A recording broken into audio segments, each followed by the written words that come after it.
Shalom Bapak Ibu Saudara yang dikasihi oleh Tuhan. Senang bisa kembali berjumpa untuk berdoa, membaca, dan merenungkan kebenaran firman Tuhan. Saat ini saya mengajak kita berdoa untuk memohon pimpinan Tuhan agar kita dapat memahami firman-Nya dan melakukannya dalam kehidupan kita. Mari kita bersama berdoa. Tuhan yang Maha Baik, kami sungguh bersyukur untuk kesempatan yang Tuhan berikan kepada kami pada saat ini, boleh kembali berjumpa untuk berdoa, membaca, dan merenungkan kebenaran firman Tuhan. Kami percaya Tuhan akan membimbing menolong kami, sehingga kami dapat mengerti memahami firman-Mu dan melakukannya dalam kehidupan kami hari demi hari.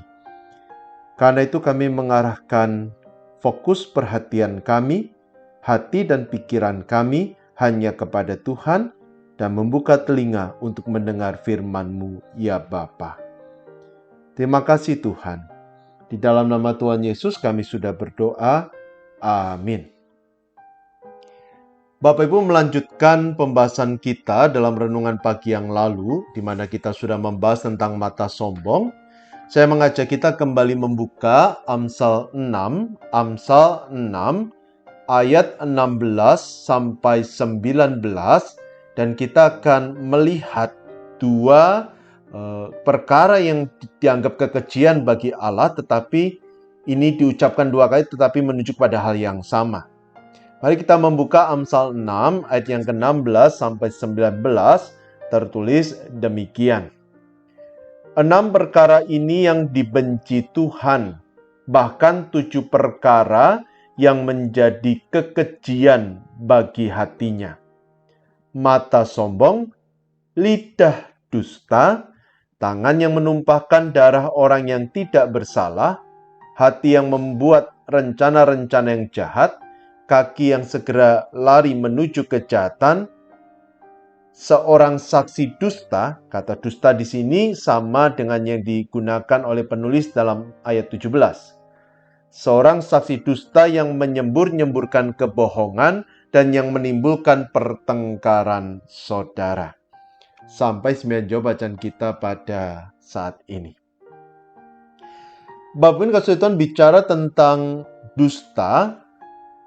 Besar kemungkinan kita pernah mendengar idiom lidah bagai pedang bermata dua. Sebuah idiom yang mengingatkan agar kita menjaga dan mengendalikan lidah kita dengan bijaksana. Tentunya lidah di sini bukan dalam pengertian hurufiah, yaitu organ lidah yang ada dalam mulut kita, tetapi kata lidah merupakan kiasan untuk perkataan atau ucapan-ucapan kita. Nah, secara implisit nasihat serupa juga diberikan oleh penulis kitab Amsal. Saat penulis menyebut 7 perkara yang dibenci oleh Tuhan, dan 2 kali penulis menyebut kata dusta di dalamnya.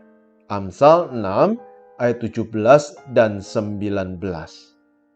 Seakan-akan penulis ingin memberi peringatan keras agar kita menjaga lisan kita dengan baik.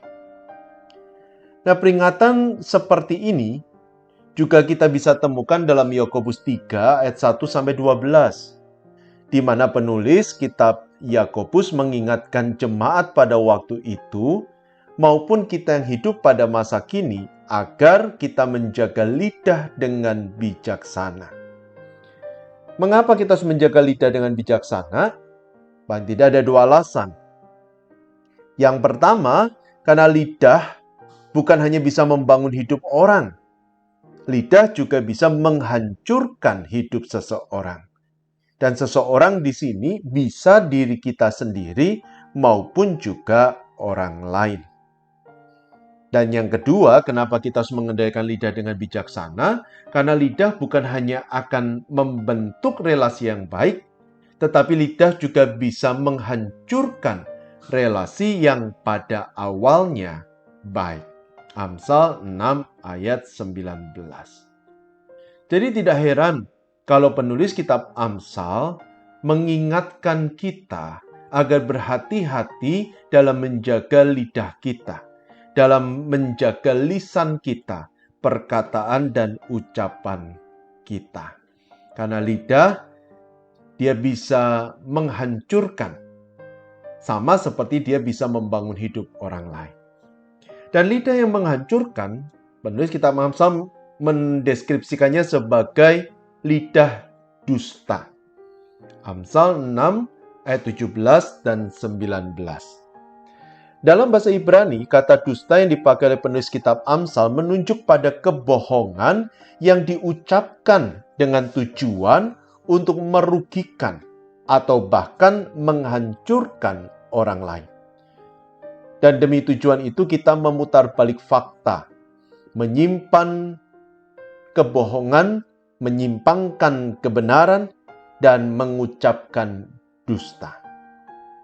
Dari pengertian ini, secara tidak langsung, penulis kitab Amsal ingin menunjukkan bahwa kebohongan itu dimulai dari niat di dalam hati untuk merugikan orang lain. Dan besar kemungkinan pada saat yang sama menguntungkan diri sendiri. Kalau seseorang tidak punya niat untuk merugikan orang lain, maka dia tidak akan mengucapkan kebohongan yang bisa menghancurkan hidup orang lain.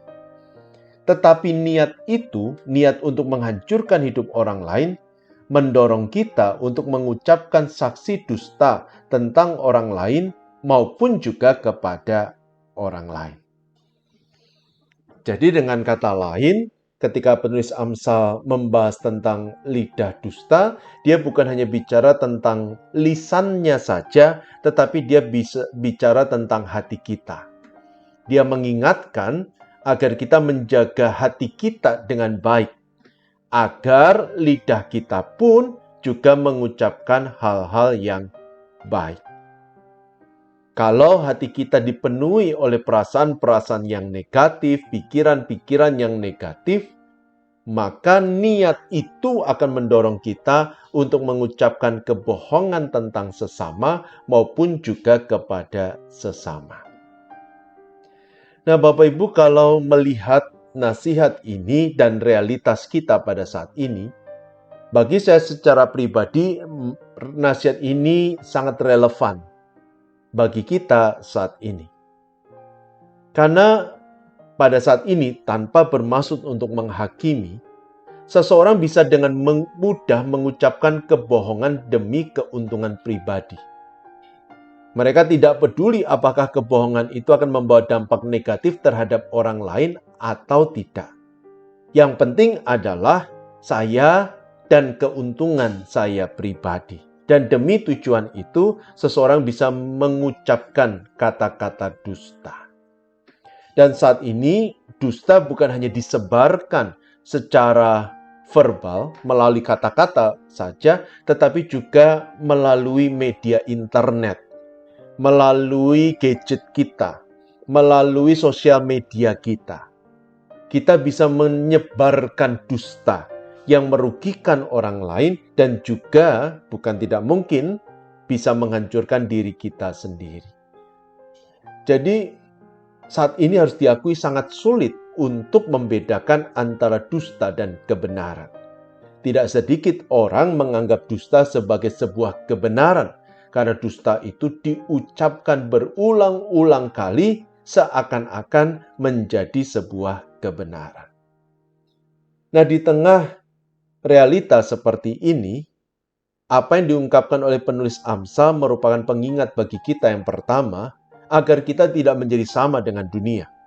Agar kita di tengah dunia yang dipenuhi dengan kebohongan, kita menyuarakan kebenaran. Kita menunjukkan apa yang sesungguhnya sesuai dengan kenyataan.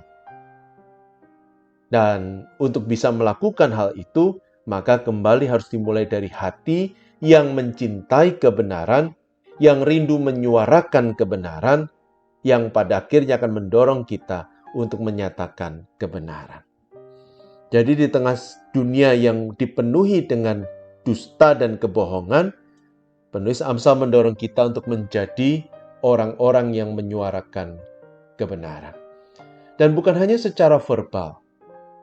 Ini yang kedua.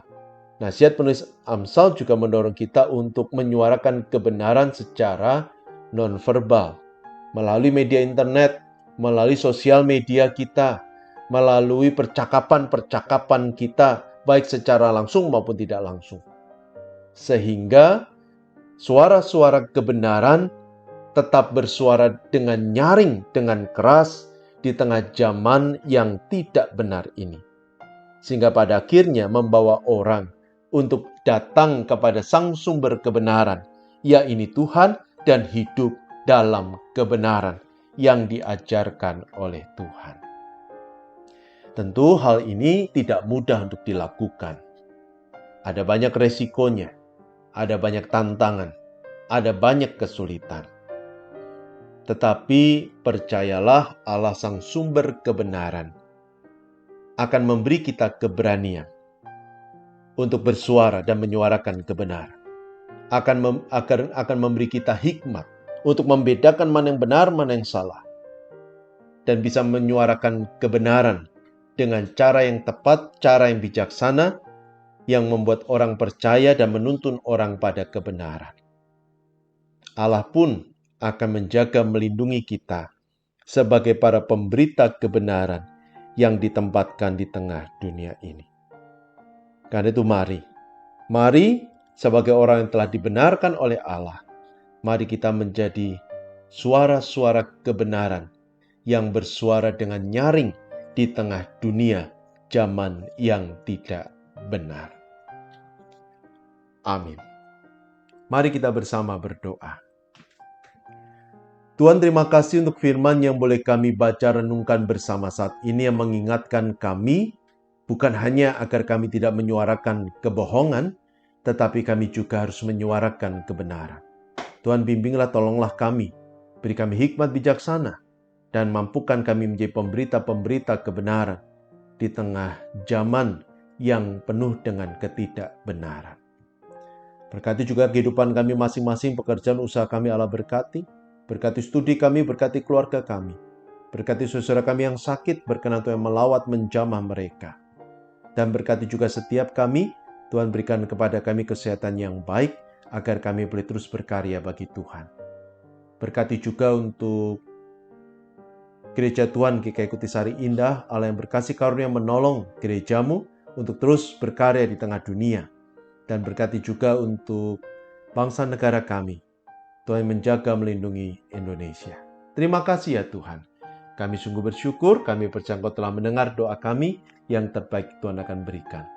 Dan doa permohonan ini kami panjatkan hanya di dalam nama Tuhan Yesus Kristus.